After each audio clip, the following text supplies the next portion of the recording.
Today on episode 16 of the Be a Marketer podcast, you'll hear from a founder that gets immense joy from watching those around her grow because of what she's built. And I'm sharing why training your staff to provide a great experience makes all the difference.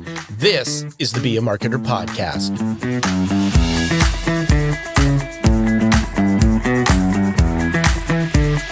Be a Marketer. My name is Dave Charest, Director of Small Business Success at Constant Contact. And I've been helping small business owners like you make sense of online marketing for over 16 years. You can be a marketer, and I'm here to help. Hello, friend, and welcome to another edition of the Be a Marketer podcast. As always, I am grateful to have you here and grateful for your attention. Recently, my family and I spent some time doing one of our favorite activities, which was going to see one of our favorite bands play at a show out in Boston, playing at the House of Blues, which is one of our favorite venues. And this was one of the situations. Our daughters are 18 now, and typically when we go to see a show, it's usually a band that my wife and I like, they've been around for a while, that type of thing. But this was a newer band that both my wife and I and my kids both enjoy. And so they were very excited, and they wanted to get there early and stand in line. My wife and I, of course, wanted no part of that, but we did bring them in early. And as they stood in line, we paid a little bit of extra to hang out in the exclusive bar and restaurant that is attached to the House of Blues before the show. And in that process, we had some questions because when we first got there, the box office wasn't open. And this is how you have to buy those tickets. And so we saw a couple of the staff standing outside of the regular restaurant that is attached to the House of Blues. And we had asked a few questions. We were like, hey, we're interested in going into the foundation room, is what they call this other place that's connected to the venue itself. So we were wondering what was going on there. And so both my wife and I were struck by how kind, helpful, and as I'll illustrate in a second, how just you could tell that they had permission to make decisions on their own, which was really interesting and remarkable, which is why I'm talking about it here today. Because, we had talked to them about, had some questions about, like I said, the box office, and they gave us the details on that. But then they also let us know, we were like, our kids are, standing in line. So we wanted to get them some food ahead of time and be able to bring that food to them. The restaurant itself was a madhouse, so it was going to really take forever. So we were like, we don't really want to wait around for that. And then we were going to go up into the other area where we were going to go in. And then one of the other employees, she was like, I actually don't start for another, whatever amount of time it was. And she was like, if you want, I will, if you bring the food down, I'll run it over to them. And I thought like, whoa, that's really cool. That was really a nice thing to do and helpful thing, of course, because what happens is once you go into the area we were going into, they typically do not let you out. You can't go in and out of that room. And so they're like, you can ask, but typically the rule is you can't do that.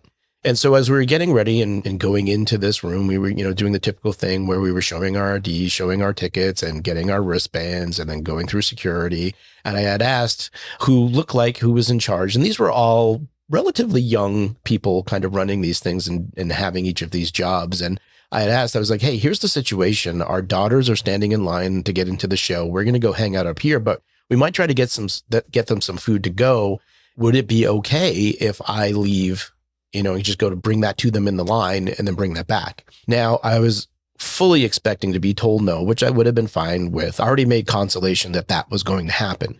But when I told him the situation, he was like, yeah, you know what? That makes a lot of sense. Like, no worries. I think we could make an exception for that. And he was like, normally we don't do that. And I was like, oh, okay. Well, thank you very much. I really appreciate that. And throughout the night, even as we got into the restaurant, like everybody was just really kind. We had a wonderful waiter. The hostess was really great. As we were leaving the venue, they kept the merch stands open and they were moving us around and they let us kind of stand. Like normally at the end of the night, when you're in these concert venues, they just try to kick you out as soon as possible. And they let us kind of hang around because a couple of the friends of the girls that were with us also wanted to get some merch. So we were waiting for them to get their things. And this is remarkable because I think, when you start to look at, if you're at a point with your business where you have staff, where you have people that really are a representation and a reflection of you and your business, you really do need to take that time to train them to provide these great experiences for the customer. Because really, if you think about that, The more you can do to give them the tools to provide for your customers, the better chances you have of creating something that is truly remarkable. Well, friend, today's guest, Barbara Gassaway, is the president and founder of the Research Group and the CEO and president of Observation Baltimore. Two companies started in 1991 when Barbara was just 29. Let's hear more about how Barbara got started. We started as the Family Research Group. We had in spite of myself, a research facility that grew into Observation Baltimore. We hired a consultant to brand that as Observation Baltimore. The research group, we dropped the family, and I started doing a lot more healthcare education type of work. And CPG, I love CPG. What's the difference between the two? So the difference between the two is Observation Baltimore was a focus group facility. It still is a focus group facility with a two-way mirror. We had a bunch of suites. Because of COVID recently, we no longer have the focus group facility, but we can do in-person research, because sometimes you need to do research in person. If you have a tangible something to test, you need to test it with the audience, and they need, you have a prototype or what have you. Observation Baltimore, they do everything. They don't specialize in one thing. They do from credit cards to soup to, we do, kiosk testing, you name it. Observation Baltimore does it. Whereas the research group, I would never interview somebody about financial services, for instance. Healthcare is my bailiwick, but financial services, you need somebody who specializes in financial services. Gotcha. Curious, how'd you even get down this path? How'd you get into this industry? So my undergrad is in marketing and management, and my postgrad is in behavioral science. So I fell into it. To be honest, I just loved it. I love, exploring and discovering things that are going to help move the ball forward. And that makes me tick. So, yeah. Well, so you get to this point where, all right, you're going to start your own thing.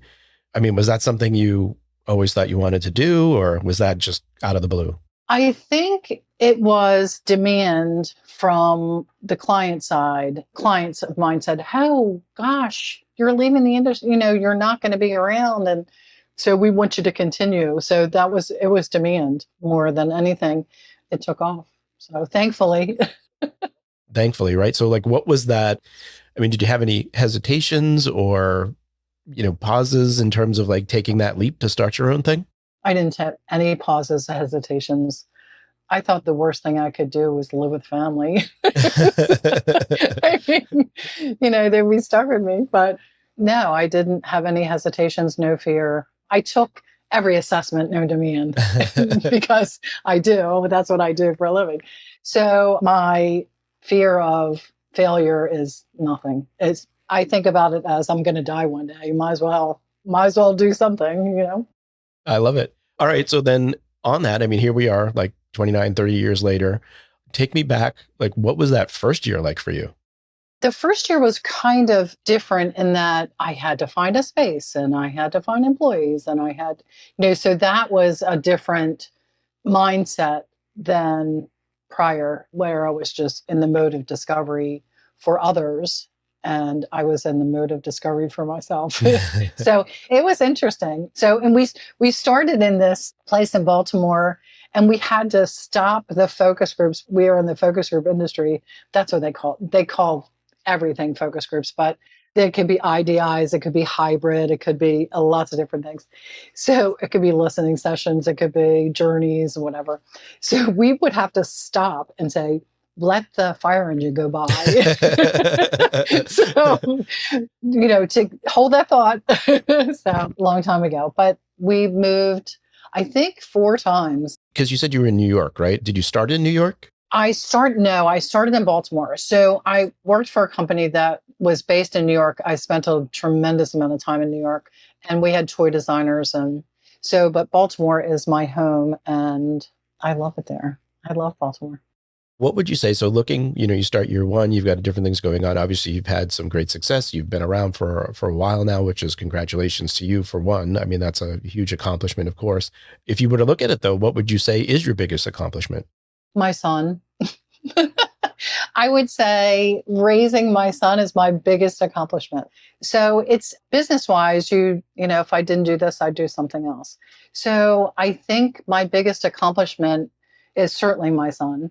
I would say professionally, my biggest accomplishment is others that have grown because of what I've done. It's amazing to watch people go from this scared person. One of my hostesses, she would never look at me in the eye. She would never look at me in the eye. I guess about 3 years into her tenure there, she said to me, she said, "You're late. You're going to be late." And I was like, you have come so far because you would have never looked me in the eye, let alone tell me I was late. So that was a huge, huge, I think that's amazing when you can touch the lives of others. I was going to say, how does that make you feel then? It makes me feel like I could cry. I have a person that is now, he is amazing. He's come so far. When I first started with him and, looking at him now, he's very confident and, he uses constant contact, by the way, all the time. And I think he used it today. As a matter of fact, he's come a long way. So I think that the biggest professional accomplishment is, leading people so they can grow as well. What do you love most about running the business or owning your own business, I should say? Prior to COVID, because that's a huge difference. That's an interesting thing. I think maybe we might want to talk a little bit about that because I'd love to hear how that impacted you. But I think sometimes there's that line, right? Pre and post. So yeah. It is. There's a tremendous difference between, pre-COVID and post-COVID. But I would say my favorite thing, I mean, again, I go back to watching people grow, but it's because of mentors that I had. And it's all a part of, I think the people I've met, is my favorite part. And it goes back to, mentors and also to employees to, so my one mentor is no longer here. She is the only person I know that died directly from COVID. She trained me when I was with my former company, when I was with Child Growth and Development. She's just amazing. I mean, she's my Oprah. If you can even imagine having someone like that. And, when I called her during COVID, and I called her and I said, "Hey," I left a message and I knew she would call me right back. She goes, "I'm in the car, go." She was always there for me. Always, always, always. So, since we're kind of on this already, how did COVID impact your business? Oh my gosh. So COVID, I had 26 employees. Now I have 2 W-2s and I have everybody else's 1099. I had a call center prior to COVID. I did a lot of shopping at Costco. I made sure they were eating. I think COVID, I'm working virtually because of COVID, which has pluses and minuses. I was featured in a magazine for pivoting. I pivoted well, but I think that COVID has changed the way business is conducted, period. I think it's impacted everybody. So I'm very fortunate, and I've always been very fortunate. So I just try to help others. Yeah. I mean, if I were to ask what was the scariest or most challenging time with your business, I mean, does this get us to COVID or is there something else? I think it's, well, I don't know. I've been through 9/11. I've been through, so my facility we were downtown Baltimore at the time, and there was an explosion in a tunnel that impacted we had rented the focus group facility to another client, and it went dark. So there were people in the conference room and it went dark. So I think that certainly that stands strong as a memory that was not, easy to go over. But I think COVID has impacted the entire industry. not just my, little snippet of the world. It has really impacted, I think, a lot of businesses. How do you feel about, I guess, where you are now then? Seeing the difference between having the number of employees that you had and then down to like now just two W-2'd and of course 1099. But like, I mean, it seems like you have to change a lot, right? Hugely. So I think that the difference, thank God for leadership training. I have to, Bill Clark Leadership is my leadership training. He's a guru. And, thankfully I had that training that gave you the steps to grow people, whatever the circumstance. I think I had senior vice presidents reporting to me, and now I have, people in their 20s reporting to me. It's a huge difference. When you think about like just where you are right now, what would you say are your top priorities now with the business? Top priorities are sustainability, being able to sustain. I think growing people has always been my love and my, when you see the difference between people, you can't, it's amazing. So, and I think discovery with my work is probably the top three. So how so? What do you mean there? So there are golden nuggets of information that can be learned from customers or target audiences of customer segments, if you will. So having discovered that and having a company adopt that and move forward is incredibly rewarding. Yeah. I was gonna say that's probably one of the challenging parts though, right? Is to get them to actually adopt the things that are being learned, or no? I would say you have to have a skilled researcher to be able to do that. Yeah. I've never blown smoke up. I am amazed at the people who survive and can navigate their way through and not be honest, candid. And so I've always been candid. You like it or don't like it, but it will save you money in the long run if you don't go this way. When you think about what success looks like, what is that for you now? And do you measure it? We measured everything prior to COVID. I would say, no, I don't have a metric that I'm a success metric. I would say success, remaining happy, remaining thriving in, this crazy environment and industry. And so there are positive things from working from home, and there are positive things about COVID. Even the market research industry has received positive aspects of COVID. The geography for this venue, this Zoom venue, is spectacular. Geography is no longer an obstacle. I interviewed a nephrologist in Paris. Geography is not an issue anymore. Yeah. So what does a typical day look like for you now then? Typical day, I start my day early from 8:00 in the morning until, I don't know, sometimes like tonight I'm doing yoga. And so a typical day, I do more administrative work than I used to, for sure. And I had other people to do administrative work prior to COVID. So I do more administrative work now than I did before. So I would say, Dave, in the life of Barbara, it's changed drastically from COVID till now. But I would say more administrative, which I'm not fond of, but have to do. So then what was different there? I was more strategic. I could be more planning, forecasting space than I could be in the admin space. Actually doing it. Do you see any challenges for yourself as you try to achieve what you're trying to do for 2023 at all?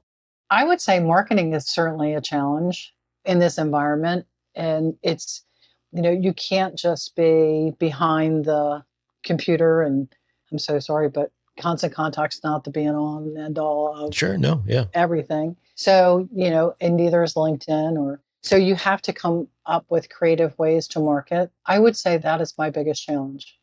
That's funny because I wanted to go there next. So I guess, how often are you marketing the business, and like, what are some of the specific things that you're doing? I have a person who markets the business, thankfully. So he's a proposal writer and marketer. So we write blogs. I would say so my blog, the research group's blog, is perspectives, and it's all about being happy. It's not about, consumer behavior. So Observation Baltimore's blog is much more related to consumer behavior and, marketing trends and that kind of thing. So I would say, I think it's relationship building or more than it is. I don't consider it marketing, but I would say that relationship building is probably the most important part of marketing that I do. Well, I mean, it is though, right? Like, I think that's kind of we've had some conversations, right? And people have often said that like kind of everything you do is marketing if you really think about it, because it is about that. It's how you're communicating with people. It's when you're meeting people, it's those relationships. I mean, I would even argue constant contact is even founded on that idea of being able to build and grow those relationships you do have with your customers and your prospects and being able to do that. So are you involved at all? Like, is somebody using constant contact for you? Have you used it at all? Like, I have used it all the time. So we use constant contact. Again, I upload my perspectives and it's all research based, and I'm very familiar with constant contact. I love it. It's very user friendly. It's very easy to use. It makes it so easy to communicate with a lot of people in a very succinct point in time. It's also easy to schedule. We can schedule it. So if I know I'm slammed next week, but have, newsletter due, so I can do it this week and schedule it for next week. Social Share is amazing. I love Social Share. It schedules it for you. I think that it replaced like a lot of work.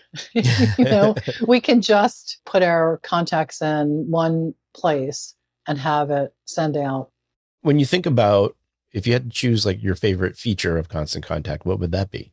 I think it's to be able to search through content very quickly. You can search for content. Have I done this before? What did I say? How many years ago? And does it need to be updated? That kind of thing. I think the report feature too is very nice. It's very quick to understand how you did. Well, we get reports all the time. So which one performed, which subject matter performs best? And we look at that all the time. What kind of people do you think would get the most value from a tool like Constant Contact? Anyone who wants to reach a large number of people. We don't have that many contacts. We have about 3,000. I would say, though, that 3,000 is also nothing to balk at. Well, it's 3,000 that we've culled down, and we know they're regular readers, and we know they're in the industry. They're interested in what we have to say. So those 3,000 are cherry picked. Yeah, which is what you want, right? Correct. What would you say is if you were thinking of another business, maybe similar to yours, what would be your number one tip in terms of using Constant Contact? I would say I have my own little rhythm. I put it in Word first.